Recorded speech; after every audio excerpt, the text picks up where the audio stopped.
Hello everybody, welcome back to our channel, Learning the Holy Bible Together. I hope you're having a great day today. Yes, it's Monday. So we're still in Job. We're going to be reading and learning about chapters 17, 18, 19, 20, and 21. We're going to do 5 chapters today because they're really kind of short. Like literally one, like when we get tomorrow, like one chapter is like one paragraph. So today is going to be about Bildad's reproof. Zophar speaks of the wicked and the wicked prosper. And so Eliphaz exhorts Job to seek God. Exhorts means to strongly urge. Just like, a lot of us need that reminder, just saying. So if you're ready, let's just go ahead and get going, jump on in here. So Job, chapter 17. My breath is corrupt, my days are extinct, the graves are ready for me. Are there not mockers with me? And doth not mine eye continue in their provocation? Lay down now, put me in a surety with thee. Who is he that will strike hands with me? For thou hast did their heart from understanding. Therefore shalt thou not exalt them. He that speaketh flattery to his friends, even the eyes of his children shall fail. He hath made me also a byword of the people, and aforetime I was a tabernae. Mine eye also is dim by reason of sorrow, and all my members are as shadow. Upright men shall be astonied at this, and the innocent shall stir up himself against the hypocrite. The righteous also shall hold on his way, and he hath clean hands shall be stronger and stronger. But as for you all, do ye return and come now, for I cannot find one wise man among you. My days are past, my purposes are broken off, even the thoughts of my heart. They change the night into day. The light is short because of darkness. If I wait, the grave is mine house. I have made my bed in the darkness. I have said to corruption, thou art my father, to be the worm. Thou art my mother and my sister. And where is now my hope? As for my hope, who shall see it? They shall go down to the bars of the pit, when our rest together is in the dust. Wow, he's just really bummed out. Like, it sounds like he's got some kind of PTSD, but we pretty much all have that. We pretty much all have PTSD to a certain point, especially those of us who were abused physically and mentally, as a child and, later on in life or whatnot. Yes, time heals all, but you don't ever forget, and there's always going to be there's going to be triggers, whether it be smells or sounds or a certain word. And it's very hurtful. And so remember that saying, sticks and stones may break my bones, but words may never hurt me, but they really do. I mean, yeah, whatever. I mean, some people are strong. You really just don't know what somebody's really going through. So we just don't want to trigger them. You know what I'm saying? All right. So let's jump into 18. Then answered Bildad the Shuhite and said, how long will it be ere ye make an end of words? Mark, and afterwards we will speak. So that's kind of like what I was saying. Like, it just seems like Job is like really down on himself or going through some kind of trauma or like a poor me syndrome or whatever. And so Bildad is like trying to uplift him, I think, help him to get out of that funk. And so wherefore are we counted as beasts and reputed vile in your sight? He teareth himself in his anger. Shall the earth be forsaken for thee? And shall the rock be removed out of his place? Yea, the light of the wicked shall be put out, and the spark of his fire shall not shine. The light shall be dark in his tabernacle, and his candle shall be put out with him. The steps of his strength shall be straitened, and he own counsel shall cast him down. For he is cast into a net by his own feet, and he walketh upon a snare. The gin shall take him by the heel, and the robber shall prevail against him. The snare is laid for him in the ground, and a trap for him in a way. Terrors shall make him afraid on every side, and shall drive him to his feet. His strength shall be hunger bitten, and destruction shall be ready at his side. It shall devour the strength of his skin. Even the firstborn of death shall devour his strength. His confidence shall be rooted out of his tabernacle, and it shall bring him to the king of terrors. It shall dwell in the tabernacle, because it is none of his. Brimstone shall be scattered upon his habitation. His roots shall be dried up beneath, and above shall be branch be cut off. His remembrance shall perish from the earth, and he shall have no name in the street. He shall be driven from light into darkness, and chased out of the world. He shall neither have son nor nephew among his people, nor any remembering in his dwelling. They that come after him shall be astonied at his day, as they that went before were affrighted. Surely such are the dwellings of the wicked, and this is the place of him that knoweth not God. So, yeah, so when you do not know God, you get afflicted because you don't know how to deal with it. And, the Bible teaches us how to deal with a lot of things. And so let's jump into 19. Then Job answered and said, how long will ye vex my soul? Because, he's taking it as, you're just like pouring salt in my wounds it's like almost like they're butting heads. Like, so Job has all these what ifs, and his friend is like, yeah, but, that's, he's trying to give him like, be positive for him. He's like, yeah, but the wicked shall not prevail, blah, blah, blah, and then Job is like taking it as, how long are you just going to like he feels like he's rubbing salt in his wound or whatever. It's like he's trying to open his eyes to positiveness. And so he's like, how long will ye vex my soul and break me in pieces with words? These 10 times have ye reproached me. Ye are not ashamed that ye make yourselves strange to me. And be it indeed that I have erred, mine error remaineth with myself.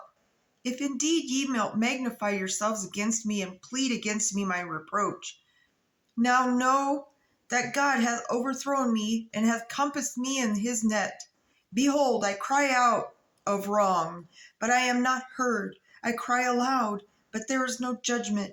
He hath fenced me up my way that I cannot pass, and he hath set darkness in my paths. He hath stripped me of my glory and taken the crown from my head. He hath destroyed me on every side, and I am gone, and mine hope hath removed like a tree. He hath also kindled his wrath against me, and he counteth me unto him as one of his enemies. His troops come together and raise up their way against me, and encamp round about my tabernacle. He hath put my brethren far from me, and mine acquaintance are verily estranged from me. My kinfolk have failed, and my familiar friends have forgotten me. Yeah, we've all felt like that. I mean, but like, I felt like, I found out who my real friends were when I got sick. So, I mean, I feel like that's what he's saying here. My friends have forgotten me. My kinfolk, which is family, they don't, it's like they're saying they don't care.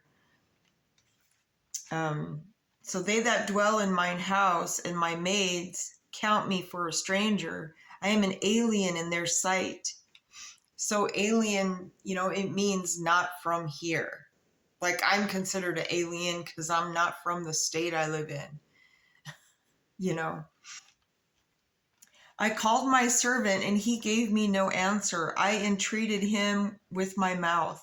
My breath is strange to my wife, though I entreated for the children's sake of mine own body.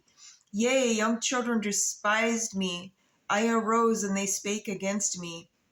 All my inward friends abhorred me, and they whom I loved are turned against me. My bone cleaveth to my skin and to my flesh, and I am escaped with the skin of my teeth. Have pity upon me. See, he's got the poor me syndrome, or he wants a pity party. And pity upon me, O ye my friends, for the hand of God hath touched me. Why do ye persecute me as God, and not satisfied with my flesh? Oh, that my words were not written. Oh, that they were printed in a book, that they were graven with an iron pen and lead in the rock forever. For I know that my Redeemer liveth, and that he shall stand at the latter day upon the earth. And though after my skin worms destroy this body, yet in my flesh shall I see God, whom I shall see for myself, and mine eyes shall behold, and not another, though my reins be consumed within me. But ye should say, why persecute we him, seeing the root of the matter is found in me? Be ye afraid of the sword, for wrath bringeth the punishments of the sword, that ye may know there is a judgment. So yes, there's judgments coming. And so let's jump into 20. Then answered Zophar the Naamathite and said, therefore do my thoughts cause me to answer, and for this I make haste. I have heard the check of my reproach, and the spirit of my understanding causeth me to answer. Knowest thou not this of old, since man was placed upon earth, that the triumphing of the wicked is short? See, even his other friend is reminding him again. Reminding him, the wicked they're going to perish. So the triumphing of the wicked is short, and the joy of the hypocrite but for a moment. Though his excellency mount up to the heavens, and his head reach unto the clouds, yet he shall perish forever like his own dung. They which have seen him shall say, where is he? He shall fly away as a dream, and shall not be found. Yea, he shall be chased away as a vision of the night. The eye also which saw him shall see him no more, neither shall his place any more behold him. His children shall seek to please the poor, and his hands shall restore their goods. His bones are full of the sin of his youth, which shall lie down with him in the dust. Though wickedness be sweet in his mouth, though he hide it under his tongue, though he spare it and forsake it not, but keep it still within his mouth, yet his meat in his bowels is turned. It is the gall of asps within him. He hath swallowed down riches, and he shall vomit them up again. Shall God cast them out of his belly? He shall suck the poison of asps, which means like corrupt. And the viper's tongue shall slay him. So when he says he shall suck the poison, like the corrupt, like basically shake the corruption out of him, is what they're saying. He shall not see the rivers, the floods, the brooks of honey and butter, that which he labored for. Shall he restore and shall not swallow it down? According to his substance shall the restitution be, and he shall not rejoice therein, because he hath oppressed and hath forsaken the poor, because he hath violently taken away a house which he builded not. Surely he shall not feel quietness in his belly. He shall not save of which he desired. There shall none of his meat be left, therefore shall no man look for his goods. In the fullness of his sufficiency he shall be in the straits. Every hand of the wicked shall come upon him. When he is about to fill his belly, God shall cast the fury of his wrath upon him, and shall rain it upon him while he is eating. He shall flee from the iron weapon, and the bow of steel shall strike him through. It is drawn and cometh out of the body. Yea, the glittering sword cometh out of his gall. Terrors are upon him. Like, I mean, they always talk about, I mean, basically it's like, you know, when you get like nervous, or you always get a feeling in your gut, you know, and when you go through anxiety, you know, it just feels like your, you know, guts are churning. That's what they're always bringing the gall, like the gallbladder, or, you know. All darkness shall be hid in secret places. A fire not blown shall consume him. It shall go ill with him that is left in the tabernacle. The heaven shall reveal his iniquity, and the earth shall rise up against him. The increase of his house shall depart, and his goods shall flow away in the day of his wrath. This is the portion of a wicked man from God, and the heritage appointed unto him by God. All right, let's jump into the last chapter, 21. But Job answered and said, Hear diligently my speech, and let this be your consolations. Suffer me that I may speak, and after that I have spoken. Mock on. As for me, is my complaint to man? And if it were so, why should not my spirit be troubled? Mark me and be astonished, and lay your hand upon your mouth. Even when I remember, I am afraid, and trembling taketh hold of my flesh. Wherefore do the wicked live, become old, yea, are mighty in power? Their seed is established in their sight with them, and their offspring before their eyes. Their houses are safe from fear, neither is the rod of God upon them. Their bull gendereth and faileth not. Their cow calveth and casteth not her calf. They send forth their little ones like a flock, and their children dance. They take the timbrel and harp and rejoice at the sound of the organ. They spend their days in wealth, and in moment go down to the grave. Therefore they say unto God, Depart from us, for we desire not the knowledge of the ways. What is the Almighty that we should serve him? And what profit should we have if we pray unto him? Lo, their good is not in their hand. The counsel of the wicked is far from me. How oft is the candle of the wicked put out? And how oft cometh their destruction upon them? So it's like he's like saying, you know, he watches the wicked, how they dance around and they don't pay attention to God. They, you know, he's basically, he's comparing, you know, he feels like he's suffering for God, and he's watching the wicked prosper and all this stuff. Like, but he doesn't, it's like it's getting to him. He's got like PTSD from all of the cruelty that the wicked does, and then they sit and they rejoice and they laugh in your face. But you know, his friends are like, but you know, but that's the wicked's days are short and they're really miserable, you know. So, you know, just like to break it down. So God distributeth sorrows in his anger. They are stubble before the wind, and as chaff that the storm carrieth away. God layeth up his iniquity for his children. He rewardeth him, and he shall know it. His eyes shall see the destruction, and shall drink of the wrath of the Almighty. For what pleasure hath he as in his house after him? When the number of his mouths is cut off in the midst, shall any teach God knowledge? Seeing the judge judgeth those that are high. One dieth in his full strength, being holy, at ease and quiet. His breasts are full of milk, and his bones are moistened with marrow. And another dieth in the bitterness of his soul, and never eateth with pleasure. They shall lie down alike in the dust, and the worm shall cover them. Behold, I know their thoughts and the devices which ye wrongfully imagine against me. For ye say, Where is the house of the prince? And where are the dwelling places of the wicked? Have ye not asked them that go by the way? And do ye not know their tokens? That the wicked is reserved to the day of destruction? They shall be brought forth to the day of wrath.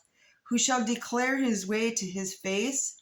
And who shall repay him what he hath done?